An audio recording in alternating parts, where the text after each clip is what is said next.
रहा है स्क्रीन पर। पहला क्वेश्चन को यदि आप रीड करेंगे तो इसमें लिखा क्या गया है, कह रहा है कि पोषण से संबंधित, पहली बात ये पहला क्वेश्चन है पोषण से, और पोषण किसे कहते हैं, पोषण कितने प्रकार के होते हैं इसके बारे में। तो चलिए सबसे पहली बात हम लोग स्टार्ट करेंगे, पोषण किसे कहते हैं।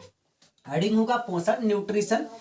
क्या कहते हैं कि हर एक व्यक्ति को जिंदगी जीने के लिए, अपने जीवन को जीने के लिए, व्यक्ति है इसको अपने जीव को जीने, जीव है अभी कोई एनिमल है, मतलब उसमें जीव हम मानव भी आ सकते हैं और वैसे भी आ सकते हैं, तो सभी जीवों को जीने के लिए, है ना, जीवों को जीने के लिए, जंतुओं को जीने के लिए क्या होता है, ऊर्जा की आवश्यकता होती है।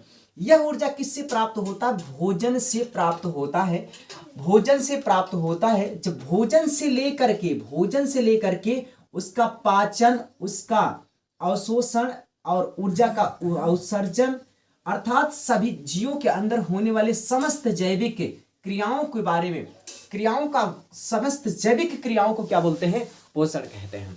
ये बातें क्लियर हो गई। पोषण कितने प्रकार के होते हैं, पोषण 2 प्रकार के होते हैं। पोषण कितने प्रकार के होंगे, 2 प्रकार के। पहला पोषण ये होता है, हाँ पोषण कितने प्रकार के, पोषण 2 प्रकार के होते हैं। पहला स्वपोषी पोषण होता है। स्वपोषी पोषण किसे कहते हैं, हम लोग यहाँ देख पाएंगे, वह जीवों के वह पदार्थ, मतलब स्वपोषी पोषण किसे कहेंगे, कह सकते हैं स्वपोषी पोषण। इसमें क्या होगा, कहेंगे कि वह जीव जो अपना भोजन स्वयं प्राप्त कर लेते हैं उसे स्वपोषी पोषण कहते हैं।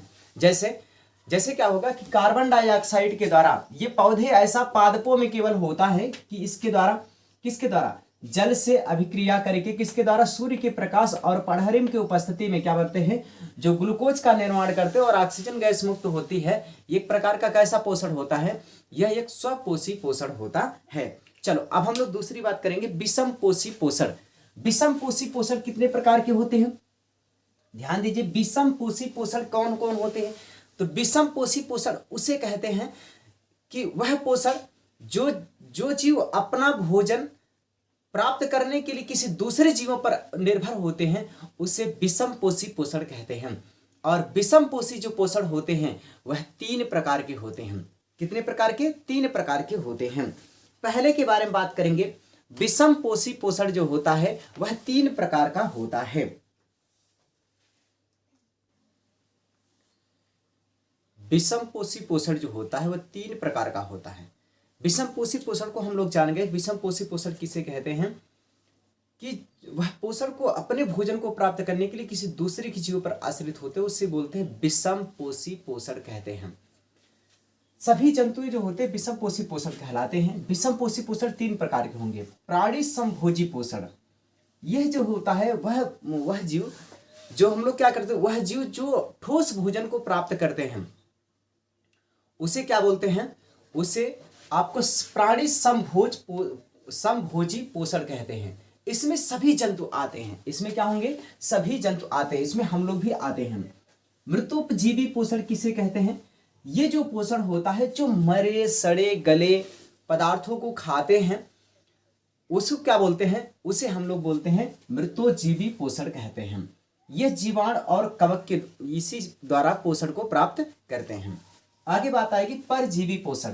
परजीवी पोषण क्या होता है, जो ऐसे जो किसी जीवों के साथ रह करके, उसके शरीर में रह करके, उसी में रह करके उसको बिना मारे अपने भोजन को प्राप्त करते हैं, उसे बोलते हैं परजीवी पोषण।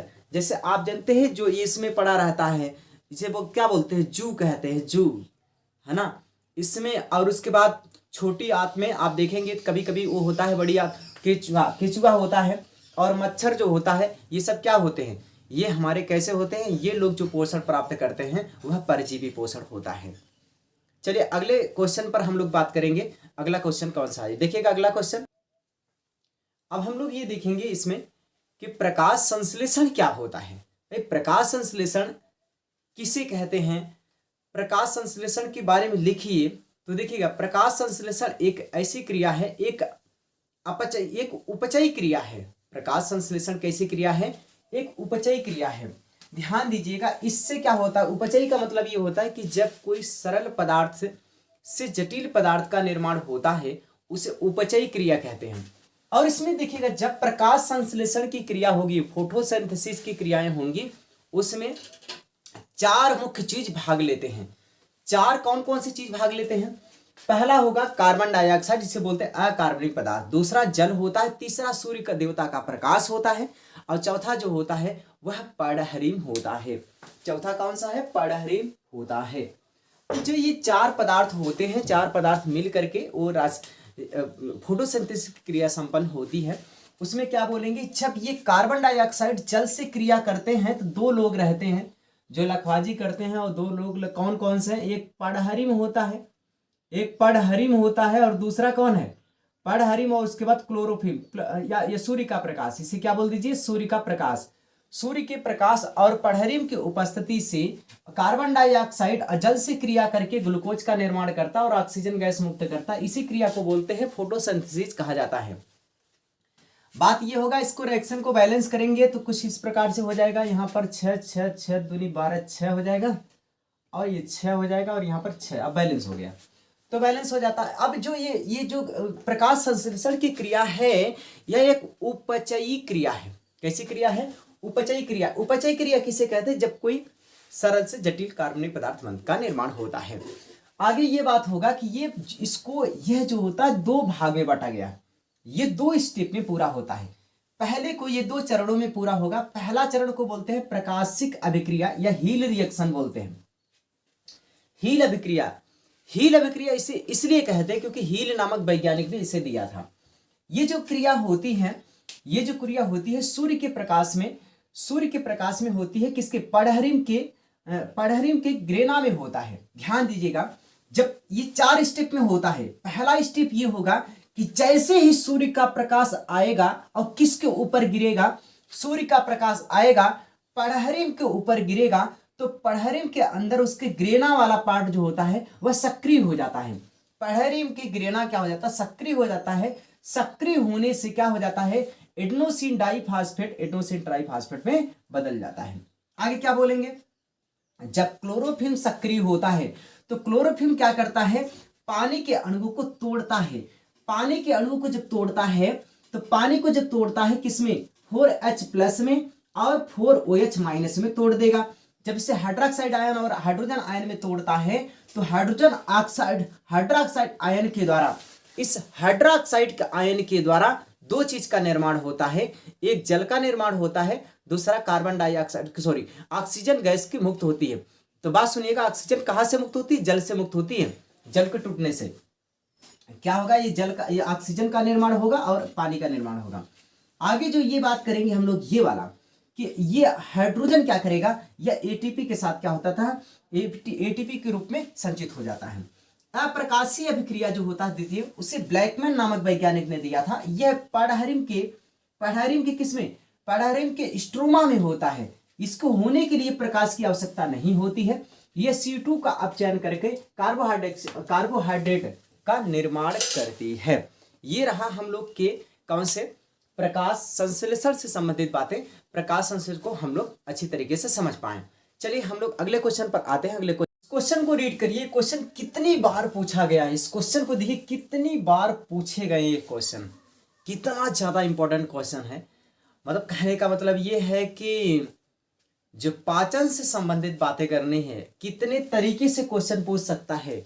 जब भी पाचन की बात आएगी तो हम लोग ये बात करेंगे कि इतने से, जब इसमें से ऐसा क्वेश्चन जब भी पूछे तो आप इतने हेडिंग को डालिए। मुख्य रूप से इतने हेडिंग डालेंगे आप। ये तो पाचन की परिभाषा हो गई। परिभाषा है क्या? पाचन एक कार्य है, क्रिया है। कैसा? कहता है कि जल में जो अघुलनशील पदार्थ होते हैं, अघुलनशील जो होता है वह जल में घुल करके जो भोजन करते हैं, उसमें जो अघुलनशील होता है जल में, वह क्या हो? घुलनशील बन करके अवशोषण की क्रिया हो और रुधिर से मिल करके शरीर के विभिन्न अंगों तक, उसके ऊतक और कोशिकाओं तक पहुंच जाए, उसी को क्या बोलते हैं? पाचन कहते हैं। मतलब जो आपको जो भोजन करते हैं, जो भोजन करने के बाद सरल अणुओं में टूटे, भोजन इस लायक बन जाए, उसमें से जो जल में क्या हो जाए? तो घुलनशील बन जाए। जो उसके प्रोटीन्स, विटामिन वगैरह सब कुछ है वो जल में घुलनशील हो जाए, जो अघुलनशील पदार्थ हो घुलनशील हो जाए और उसका अवशोषण हो और रुधिर से होते हुए मिलकर रुधिर में मिल जाए और मिल करके शरीर के विभिन्न अंगों और कोशिकाओं तक पहुंच जाए। कोशिकाओं अंगों तक पहुंचेगा, उसके बाद ऊतक के पास पहुंचेगा, ऊतक से बाद कोशिकाओं के पास पहुंचेगा और कोशिकाओं में ऑक्सीकरण की क्रिया होने के फलस्वरूप एटीपी एडेनोसिन ट्राइफॉस्फेट एनर्जी का मिल जाएगा। तो यही क्रिया है, इसी को बोलते हैं पाचन। तो पाचन सीधी सी बात यह है कि अघुलनशील पदार्थ जल में घुलकर अवशोषण हो, रुधिर में मिल करके शरीर के विभिन्न अंगों और ऊतक और कोशिकाओं तक पहुंच जाए तो उसे पाचन कहते हैं। पाचन में एक सिस्टम है, एक तंत्र है, उस तंत्र में पाचन तंत्र में मतलब पाचन की क्रिया में भाग लेने वाले जितने लोग हैं उन सभी को मिलाकर बोलते हैं पाचन तंत्र कहते हैं। तो पाचन तंत्र में जब भी ये क्वेश्चन आएगा आप इतने हेडिंग डालेंगे। सबसे पहले डालेंगे मुख। पाचन जो शुरू होगा यहीं से शुरू हो जाता है, यहां से शुरू होगा तो मुख तथा मुख गुहा, ये यहां पर बात आएगी। इसमें हम लोग क्या करेंगे, इसमें हम लोग ये कहेंगे कि जब हम लोग भोजन में करते हैं तो जीभ और दांत से जब मुलाकात होती है तो वहां पर भोजन को जीभ के द्वारा जब तोड़ा जाता है, छोटे छोटे टुकड़ों में किया जाता है, तो यहाँ पर हार्मोन्स निकलता है। कहां पर, जीभ के द्वारा। जीवा में क्या करता है, हार्मोन्स निकलता है, जो टाइलिन नामक एंजाइम निकलता है। हार्मोन्स नहीं, एंजाइम। टाइलिन्स नामक एंजाइम निकलेगा जो मंड और स्टार्च, मंड अथवा स्टार्च का पाचन किसमें करेगा, इसको चेंज कर देगा है। किसको कर दे, इसको ग्लूकोज में चेंज कर देता है। किसमें भैया, ग्लूकोज में चेंज कर देता है। ध्यान देना, इसको शर्करा में चेंज कर देगा। चलो भाई, शर्करा में चेंज कर देता है, ये ध्यान रखना, इतनी बातें। अब हम लोग आएगी ग्रेसिका किसे कहते हैं, ग्रेसिका के बारे में बात करेंगे। ग्रेसिका किसे, एक एक बातों को ध्यान सुनिएगा। मुख एवं मुख गुहिका, आप लोग सबसे शुरुआत में कहेंगे मुख गुहिका अंतर ग्रहण की प्रारंभिक अवस्था होती है। मतलब भोजन को अंतर ग्रहण करने का ये मुख से ही शुरू होता है। मुख से ही भोजन को अंतर ग्रहण किया जाता है। जब भोजन अंदर करते हैं तो उसमें सबसे पहले पाचन यहीं से शुरू हो जाता है। मंड और स्टार्च का शर्करा में परिवर्तित हो जाता है। आगे क्या होगा कि ग्रेसिका से मुलाकात हो। ग्रेसिका वह भाग होता है जो क्या करता है, भोजन मुख गुहिका से यहां से ग्रहण करता है और ग्रहण करके कहां पहुंचा देता है, आमाशय में पहुंचाने का कार्य करता है। यह पाचन का कार्य नहीं करता है। यहां पर पाचन नहीं होता है, यहां पर किसी प्रकार का पाचन नहीं होता है। इसका काम यही है कि ये भोजन को कहां से पाएगा, मुख गुहिका से ग्रहण करेगा और ग्रहण करके कहां पहुंचा देगा, आमाशय के पास पहुंचा देगा। जब आमाशय में पहुंचेगा, देखिए ये बातें सारी सुनिएगा, इसमें क्या क्या हो रहा है। फिर आमाशय में जब पहुंचेगा तो आमाशय के 4 भाग होते हैं, है ना। आमाशय के 4 भाग होते हैं। उसमें जब पहुंचेगा, ये भोजन पहुंचता है और वहां 3 से लेकर 5 घंटे तक भोजन रहता है। वहां पर भोजन को क्या होता है, लेईदार भोजन बनता है। भोजन को लेई रूपा बनाते हैं सुषुम्ना के द्वारा। और दूसरी बात ये कहेंगे, इसमें आपको एंजाइम का श्रावण होता है। कौन सा, पेप्सिन रेनिन और एचसीएल का श्रावण होता है जठर ग्रंथियों से, जो यहाँ आमाशय होता है। आमाशय की दीवारों पर कई लाखों अरबों क्या होती हैं, जठर ग्रंथियां पाई जाती हैं, जिसमें से जठर रस निकलता है। और ये जठर रस जो होता है 3 प्रकार के होते हैं, पेप्सिन, रेनिन और एचसीएल। पेप्सिन का काम है प्रोटीन का पाचन करना। रेनिन का काम है कि दूध के प्रोटीन को पाचन करना, जिसे कैसिन नामक प्रोटीन होता है। दूध में पाया जाता है कैसिन नामक प्रोटीन, और कैसिन का जो पाचन होता है वह रेनिन के द्वारा होता है। एचसीएल का काम क्या होता है, एचसीएल के 2 काम होते हैं। पहला काम ये होता है कि यदि आप गलती से बिना हाथ धोए, बिना गलती से कुछ ऐसी चीज खा लिए जिसमें जीवाणु, कवक, जो खराब चीजें हो, जो आपको जीवाणु, कीटाणु, कवक, फफूंद वगैरह ये सब चीज अगर चले गए गलती से भोजन में, तो उसको क्या करता है, एचसीएल मार देता है। दूसरी बात ये कहेगा, हम लोग भोजन को क्या बनाएगा, अम्लीय बनाएगा, अम्लीय भोजन को बनाएगा, अम्लीय भोजन को बनाता है। चलो भाई, इतनी कामें हम लोगों ने यहां तक सीख लिया। अब आगे कहेंगे ग्रहणी की बात करेंगे। जब हम ग्रहणी की बात करते हैं, ग्रहणी जो होता है भोजन का जो छोटी आंत, ये छोटी आंत का पहला भाग होता है।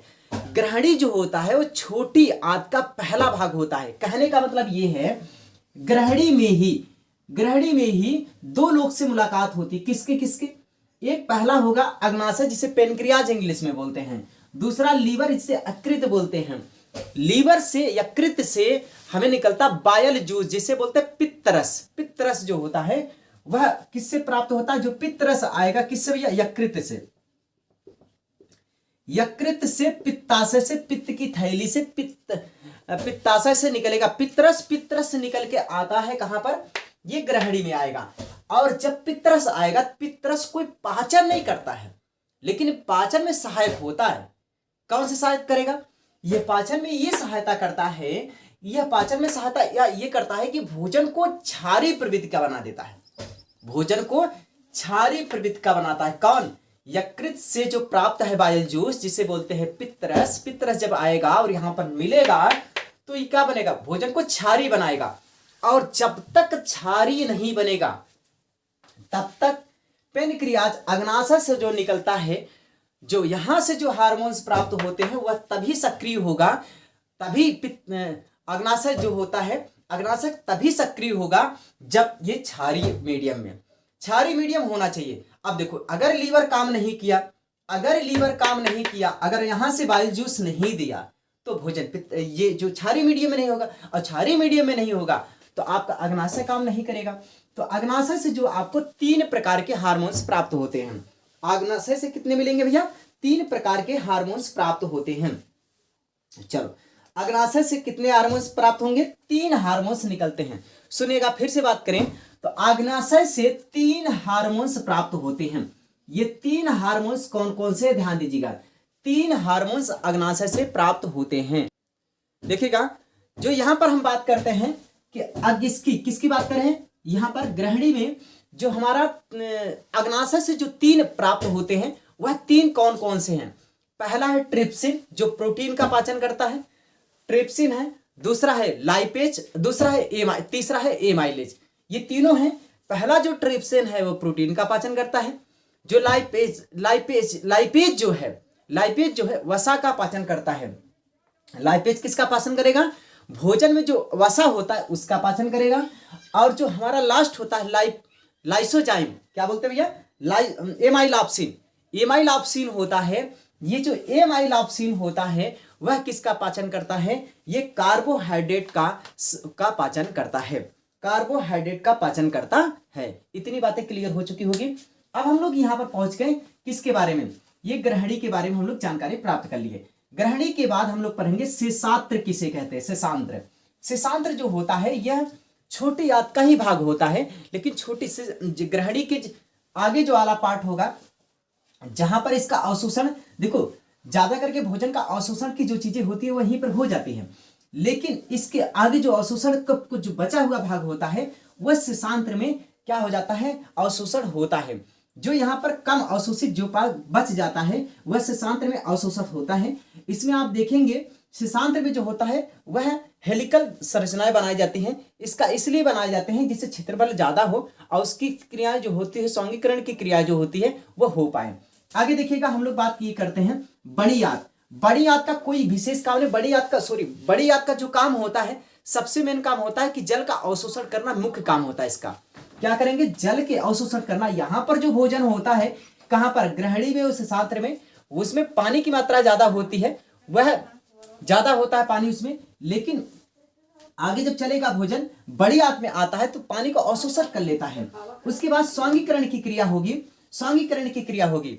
अब उसके बाद हम बात करेंगे स्वांगीकरण। उसके बाद लास्ट में होगा बहिक्षेपण। बहिक्षेपण का मतलब ये होता है गुदाद्वार के द्वारा, लेक्टम के बाद होता है गुदाद्वार के द्वारा भोजन को अपनी इच्छा के अनुसार क्या करते हैं?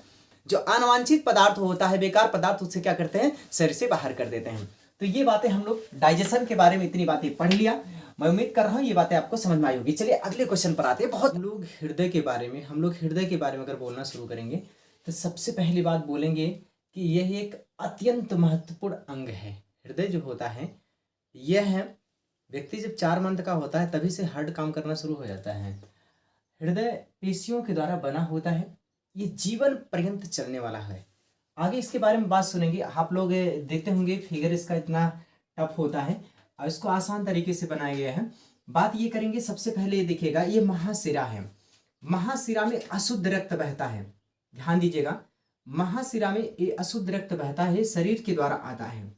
इस शरीर से अशुद्ध रक्त यहाँ पर आया और महाशिरा से होते हुए किस में चला गया, इसमें आया। ये हमारा क्या बोलेंगे, ये दायां आलिंद है और ये बायां आलिंद है, ये दायां निलय है, बायां निलय है। बात ये करेंगे इसमें 4 चैम्बर होते हैं। पहली बात हम इसमें देखेंगे कि इसमें जब ब्लड आया तो ब्लड इसमें आता है, इसमें ब्लड आता है आता है आता है भाई, ये जो भी भर जाएगा तो ब्लड यहाँ से निकलेगा। जब इसमें प्रेशर बनेगा तो यहाँ पे ब्लड यहाँ से निकलता है, इसे बोलते हैं हम लोग त्रिकपाट बोलते हैं।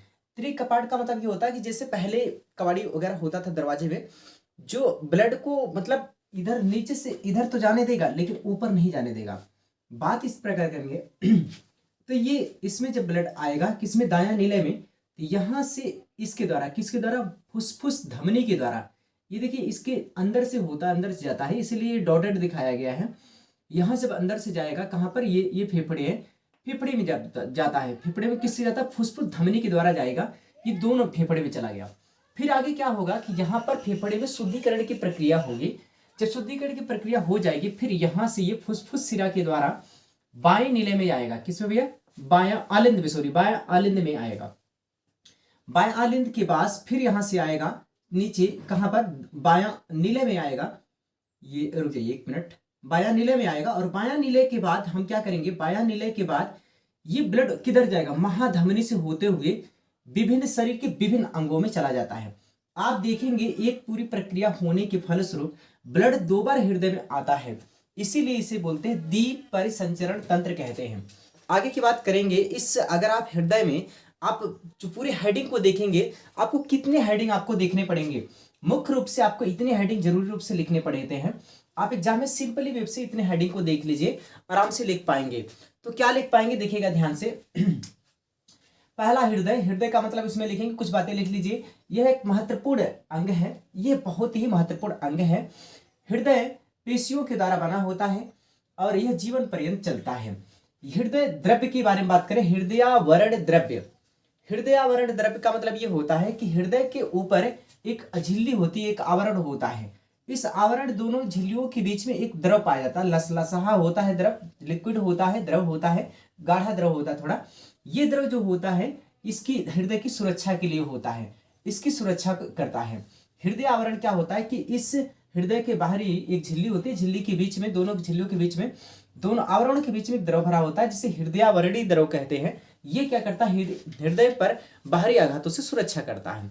आगे बात करेंगे निलय की बात, अलिंद की बात करेंगे।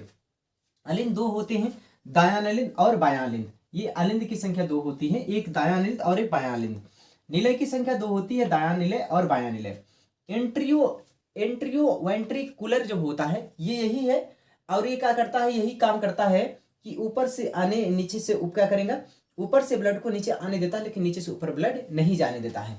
महाशिरा कहते हैं कि शरीर से अशुद्ध रक्त को कहां पहुंचने देता है, शरीर से अशुद्ध रक्त को हृदय तक ले जाता है, हृदय तक ले जाने का कार्य करता है। फुसफुस धमनी जो होती है, फुसफुस धमनी जो होता है, आप क्या करेंगे, फुसफुस धमनी कहां से कहेंगे, दायां निलय से। कहां से भैया, दायां निलय से जो अशुद्ध रक्त को कहां पर ले जाएगा, हृदय में। अशुद्ध रक्त को कहां ले जाएगा, ये वहां ले जाता है, कहां पर, फेफड़े में ले जाता है। कहां पर, फेफड़े में ले जाता है। क्या करेंगे, फेफड़े में ले जाता है। एक बात तो हम लोग की कितनी बातें क्लियर हो गई। फुसफुस सिरा के बारे में बात करेंगे। क्या करेगा, शुद्ध रक्त, फेफड़े से शुद्ध रक्त को कहां लेके आएगा, फेफड़े से शुद्ध रक्त को कहां लेके आएगा, ये हृदय में लाने का कार्य करता है। चलो भाई, महाधमनी के बारे में बात करेंगे। महाधमनी जो होता है, बाएं निलय से शुद्ध रक्त को शरीर के विभिन्न अंगों में, क्या करेंगे भैया, बाएं निलय से शरीर के विभिन्न अंगों में, शरीर के विभिन्न अंगों में ऊतकों तक, कोशिकाओं तक क्या होता है, अंग ले जाता है। आगे हृदय चक्र के बारे में बात करें। हृदय चक्र एक बहुत अच्छी बात है, बहुत इंपॉर्टेंट चीजें हैं। हृदय चक्र में सारी बात आप लिखेंगे कि हृदय में ब्लड कैसे कैसे गति कर रहा है। तो पहले आप लिखेंगे महाशिरा, नहीं पहले लिखेंगे शरीर। पहले कहां चला गया, शरीर से कहां गया ब्लड, पहले शरीर से ब्लड आया महाशिरा में। चलो भैया लिखेंगे यहां महाशिरा, क्या लिखेंगे, महाशिरा।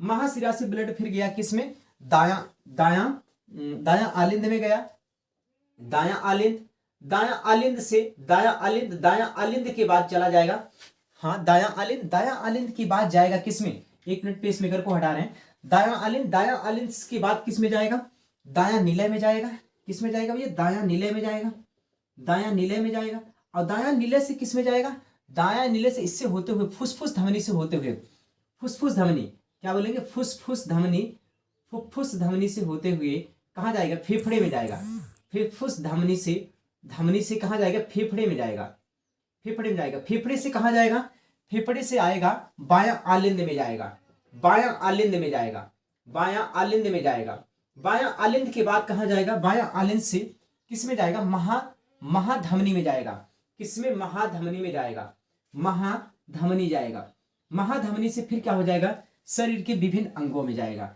शरीर के विभिन्न अंगों में जाएगा, शरीर के विभिन्न अंगों में जाएगा। बात ये क्लियर हो चुकी। ये रहा किसका, हृदय चक्र के बारे में। हृदय चक्र के बाद बात करेंगे पेसमेकर। पेसमेकर कुछ क्या है सुन लीजिए, पेसमेकर, पेसमेकर है क्या, पेसमेकर के बारे में ये बात बोलेंगे, जब कभी लोग ज्यादा मतलब कोई वसा तेली चीज ज्यादा खा लेते हैं तो चर्बी हो जाती है, तो चर्बी होने के कारण यहाँ पर थोड़ा जमाव हो जाता है, जमाव जब अधिक हो जाता है तो यहाँ पर प्रेशर लगता है, दाब लगता है, जहाँ पर यहाँ पर जगह बहुत कम हो जाती है, जब जहाँ पर ब्लड बहुत कम हो, जगह बहुत कम होती है, तो ये ब्लड को पंपिंग करने के लिए यहाँ पर पहुंचने के लिए थोड़ा प्रेशर लगाने पड़ते हैं। ये कभी कभी इतने ज्यादा प्रॉब्लम हो जाती है, यहाँ पर बहुत ज्यादा हो जाता है, तो यहाँ पर इसको प्रेशर लगाते समय दिक्कत हो जाती है, उसी समय हार्ट अटैक की क्रियाएं आ जाती हैं, उसी समय हार्ट अटैक आ जाता है। तो यहाँ पर लोग क्या करने के लिए, यहाँ पर इसके जगह पर जो यहाँ पर प्रॉब्लम हो जाती है वहां पर हटा करके इसको पेसमेकर को लगा दिया जाता है। पेसमेकर एक पंपिंग करने का काम करेगा, ये देगा यहाँ पर, तो यहाँ का पेसमेकर लगा, इसी पेसमेकर को हृदय का हृदय कहते हैं, इसे हृदय का हृदय कहते हैं, हृदय का हृदय कहते हैं, हृदय का हृदय कहते हैं। इतनी बातें मैं उम्मीद कर रहा हूँ ये बातें आप लोग को अच्छे से समझ में आई है। चलो भाई।